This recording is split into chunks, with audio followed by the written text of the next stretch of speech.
వి gold trusted gold buyers తాకట్టులో ఉన్న బంగారాన్ని విడిపించి ఈ రోజు ఉన్న మార్కెట్ ధరకే కొనబడును. మరిన్ని వివరాలకు సంప్రదించండి 7710772020. కేంద్రం ప్రవేశపెట్టినటువంటి బడ్జెట్లో ఇన్సూరెన్స్ రంగానికి ఎఫ్డీఐకి సంబంధించిన ఏవైతే పూర్తిగా ఉన్నటువంటి పరిమితులన్నీ కూడా 100%గా చేయడం పట్ల మాత్రం ఈరోజు పూర్తిగా దీనికి సంబంధించిన ఇన్సూరెన్స్ రంగానికి సంబంధించిన ఉద్యోగులంతా కూడా వ్యతిరేకంగా ఉన్నటువంటి పరిస్థితి కనిపిస్తుంది. ఇదే క్రమంలో మనతో పాటు ఉన్నారు, వాళ్ళతో మాట్లాడి మరిన్ని వివరాలు తెలుసుకునే ప్రయత్నం చేద్దాం. చెప్పండి, అసలు కేంద్ర ప్రభుత్వం ఏ విధంగా వ్యవహరిస్తుంది, మీకు కలిగి ఉన్నటువంటి ఇబ్బందులు ఏంటి?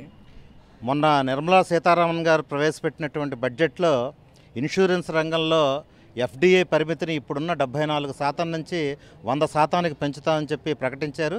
దానికి అనుగుణంగా ఈ పార్లమెంటు సమావేశాల్లో బిల్లును ప్రవేశపెడుతున్నారు. ఈ విధంగా 100%కి పెంచడం వల్ల విదేశీ పరిశ్రమల తాలూకు తాకిడి దేశంలో పెరుగుతుంది. ఆ విధంగా మన దేశ ఆర్థిక సార్వభౌమత్వమే దెబ్బతిపోయేటటువంటి ప్రమాదం ఉంది. అందువలన దీన్ని మేము తీవ్రంగా వ్యతిరేకిస్తున్నాం. దీంతో పాటుగా ఆ బిల్లులో మరిన్ని ప్రమాదకరమైనటువంటి అంశాలు కూడా ఉన్నాయి. ఒకటి, ఏజెంట్లకు సంబంధించి కాంపోజిట్ ఏజెన్సీలు ఇవ్వాలని చెప్పి, కాంపోజిట్ లైసెన్సులు ఇవ్వాలని చెప్పి, అలాగే క్యాపిటల్ ఏదైతే రిక్వైర్మెంట్ ఉంటుందో ఒక ప్రైవేట్ కంపెనీ పెట్టుకోవాలంటే దానికి ఇప్పుడు ఉండేటటువంటి 100 కోట్ల నుంచి 50 కోట్లకు తగ్గించాలని చెప్పి, ఇలాంటి ప్రమాదకరమైన అంశాలన్నీ కూడా ఈ బిల్లులో ఉన్నాయి. అందువలన వెంటనే ఈ బిల్లుని విత్డ్రా చేసుకోవాలని చెప్పి డిమాండ్ చేస్తున్నాం. అలాగే ఈ ఎఫ్డీఐ పెంపు ప్రతిపాదనను కూడా విరమించుకోవాలని చెప్పి మేము డిమాండ్ చేస్తున్నాం. మీరు చెప్పండి, ఈరోజు ప్రవేశపెట్టిన బిల్లు ఏ విధంగా ప్రభావం చూపిస్తుంది, ఇన్సూరెన్స్ కంపెనీల పట్ల ఎటువంటి ప్రభావం చూపిస్తుంది? ఇదంతా 1956లో ఎల్ఐసి ఏర్పడటం ముందు ఇన్సూరెన్స్ రంగం అనేది ప్రభుత్వ రంగం కాకుండా ప్రైవేట్ రంగంలో ఉండేది. ఆ రోజు ప్రైవేట్ కంపెనీలన్నీ ప్రజల సొమ్మును దాచుకున్నటువంటి సొమ్ముని చెల్లించకుండా ఎగ్గొట్టినటువంటి పరిస్థితుల్లోనే భారతదేశంలో ఇన్సూరెన్స్ రంగాన్ని ప్రభుత్వపరం చేయాల్సిన పరిస్థితి ఏర్పడింది. మళ్ళా ఇవాళ అదే రకమైనటువంటి పరిస్థితులు పునరావృతమయ్యే వాతావరణం కనబడుతుంది. ఇంతవరకు ఎల్ఐసి అనేది ప్రభుత్వ రంగ సంస్థగా ఉంది. ప్రైవేట్ కంపెనీలకి ఫస్ట్ టైం ఈ బీజేపీ ప్రభుత్వమే ద్వారాలు తెరిచింది. అప్పట్లో 24% మాత్రమే ఫారిన్ డైరెక్ట్ ఇన్వెస్ట్మెంట్కి అనుమతి ఇవ్వడం జరిగింది. తర్వాత దాన్ని 76కి పెంచారు.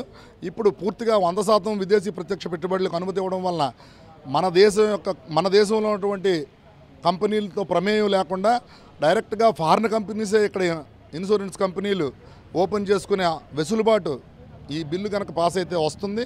దానివలన ఇక్కడ మనం ఎవరిని రేపొద్దున మన ఇన్సూరెన్స్ అనేది లాంగ్ టర్మ్ కాంట్రాక్ట్ 15-20 సంవత్సరాల తర్వాత మనం తిరిగి డబ్బులు చెల్లించే పరిస్థితి.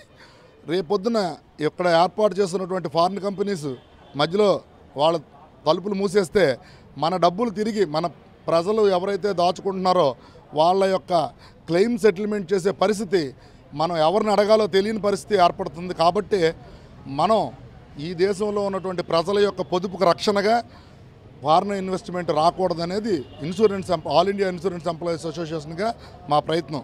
దీనివల్ల ఎల్ఐసికి వచ్చే నష్టం అయితే ప్రస్తుతానికి ఏది ఉండకపోవచ్చు, కానీ ప్రజల సొమ్ముకు భద్రత ఉండదనేది మా ఉద్దేశం. ప్రజల్లో ఆ చైతన్యం కలిగించి ప్రజలు అటువైపు మరలకుండా ఎల్ఐసినే నమ్మేటట్టు చేయడం మా ఉద్దేశం. దానికోసమే మేము ఈ ప్రయత్నం. ఓకే, మీరు చెప్పండి, ఇన్సూరెన్స్ కంపెనీ మీద ఎటువంటి ప్రభావం చూపిస్తుంది ఏంటిది? అంటే ఎల్ఐసి యొక్క జాతీకరణ ఉద్దేశం ఏంటంటే ప్రజల సొమ్ము ప్రజల కొరకు అనేది. అది 1956లో అప్పటి ప్రధానమంత్రి నెహ్రూ గారు, ఆర్థిక మంత్రి దేశ్ముఖ్ గారు చేసిన ప్రయత్నంలో భాగంగా ప్రైవేట్ కంపెనీలు అప్పట్లో క్లెయిమ్ చెల్లింపుల్లో చేసిన అవకతవకలు ఏవైతే ఉన్నాయో, చెల్లింపుల్లో రకరకాల క్లాజెస్ చూపించి ఆ క్లెయిమ్లను రద్దు చేయడం, అటువంటి అవకతవకలు పాల్పడడం వల్ల అది ఇన్సూరెన్స్ సెక్టర్ అనేది ప్రభుత్వ రంగంలోనే కొనసాగాలి అనే ఉద్దేశం, మెయిన్ ఉద్దేశంతో ప్రజల సొమ్ము ప్రజలకైతే ప్రభుత్వ రంగంలో కొనసాగితేనే ఆ క్లెయిమ్ చెల్లింపుల్లో పారదర్శకత ఉంటుంది అనేది అప్పుడు గవర్నమెంట్ తీసుకున్న నిర్ణయం వల్ల ఇది 247 కంపెనీలు మెర్జ్ చేసి ఒక ఎల్ఐసిగా ఫామ్ చేశారు. అయితే 1999లో ఐఆర్డీఏ స్థాపన తర్వాత ఈ ప్రైవేట్ రంగానికి దారులు తెరుచుకున్నాయి. ఆ ప్రైవేట్ రంగం వచ్చిన తర్వాత కూడా ఇప్పటి వరకు దాదాపు 24 సంవత్సరాలు పూర్తవుతుంది. అయినా సరే కూడా ప్రైవేట్ రంగం యొక్క బిజినెస్ని చూస్తే మనకి అది మార్కెట్ షేరు 30, టోటల్ 23 కంపెనీలకు ప్రైవేట్ షేర్ చూసినా 30 ఆ లోపలనే ఉంటుంది తప్ప అంతకు మించి పెరగడం లేదు. అంటే ప్రైవేట్ కంపెనీ యొక్క వాటిని యొక్క పారదర్శకతను ప్రజలు నమ్మడం లేదు. అందువల్ల అది ఎల్ఐసి అనేది ఎంత స్ట్రాంగ్ అనేది అదే తెలుస్తుంది.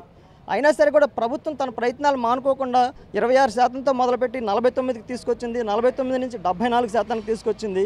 అయినా సరే కూడా 74 ఉన్నా సరే కూడా విదేశీ ప్రత్యక్ష పెట్టుబడులు 32% మాత్రమే ఇప్పుడు ఉన్నది. ఇప్పటికి 74 అవకాశం ఉన్నా 32% మాత్రమే వాళ్ళు పెట్టుకోగలిగారు. అయినా సరే 100% చేయాల్సిన అవసరం ఏముంది? అంటే దీన్ని పూర్తిగా కార్పొరేట్లకు ఏదో విధంగా అప్పచెప్పాలనే ప్రభుత్వం యొక్క ఉద్దేశంగా కనిపిస్తుంది. సో ఈ ప్రయత్నాల్ని All India Insurance Employees Association ఎల్ఐసికి ఎప్పుడు కొమ్ము కాసే మా యూనియన్ను దీన్ని ఎప్పుడు ప్రొటెక్ట్ చేయాలనే ఒక ఉద్దేశంతో ఏర్పడిన యూనియన్ ఇది. సో అటువంటి యూనియన్ ఎల్ఐసికి ఏ ఆపద వచ్చినా సరే కూడా ఎంప్లాయీస్ అసోసియేషన్ కావచ్చు, పెన్షనర్స్ అసోసియేషన్ కావచ్చు, వీళ్ళందరూ కూడా సమిష్టిగా ఏజెంట్స్, పాలసీ హోల్డర్స్ అందరూ కూడా సమిష్టిగా ఎప్పుడు రకరకాల ఉద్యమాలు చేస్తూ దీన్ని ఇప్పటివరకు రక్షించుకుంటూ వచ్చారు. సో ఇప్పుడు ఈ 74% నుంచి 100% పెంచే ఈ ప్రయత్నాన్ని కూడా మేము కూడా ప్రజల్లోకి తీసుకెళ్ళి ఈ డిమాండ్ని ఈ పాంప్లెట్స్ పంపిణీ ద్వారా మేము వీటన్నిటిని ప్రజల్లోకి తీసుకెళ్ళి దీని అందరినీ మేము సమిష్టిగా వ్యతిరేకిస్తాము. మా నిరసన ప్రభుత్వానికి తెలియజేస్తాం. చూసాం కదా, ప్రధానంగా ఒకటే చెప్తున్న పరిస్థితి కనిపిస్తుంది. ఏదైతే ఇప్పుడు ఉన్నటువంటి ఇన్సూరెన్స్ కంపెనీలకి అయితే మాత్రం విదేశీ నుంచి వచ్చిన పెట్టుబడులు అయితే మాత్రం అధిక శాతంలో ఇవ్వడం పట్ల అయితే మాత్రం పూర్తిగా కుదిలయ్యే అవకాశాలు కూడా నేను కూడా మరొక చెప్పుకోవాల్సిన పరిస్థితి కనిపిస్తుంది. ఇదే క్రమంలోనే ఎల్ఐసి ఎంప్లాయీలంతా కూడా ఈ కేంద్ర ప్రభుత్వం ప్రవేశపెట్టిన బడ్జెట్ పైన అయితే మాత్రం నిరసన కూడా తెలియజేస్తున్న పరిస్థితులు కూడా కనిపిస్తున్నాయి. కెమెరా పర్సన్ నాయుడుతో రాజేష్, RTV, విజయనగరం నుంచి. మరిన్ని వీడియోస్ కోసం ఛానల్ ని సబ్స్క్రైబ్ చేయండి. లేటెస్ట్ అప్డేట్స్ కోసం వాట్సాప్ ఛానల్ ని ఫాలో అవ్వండి. ఆ లింక్ డిస్క్రిప్షన్ లో ఉంది.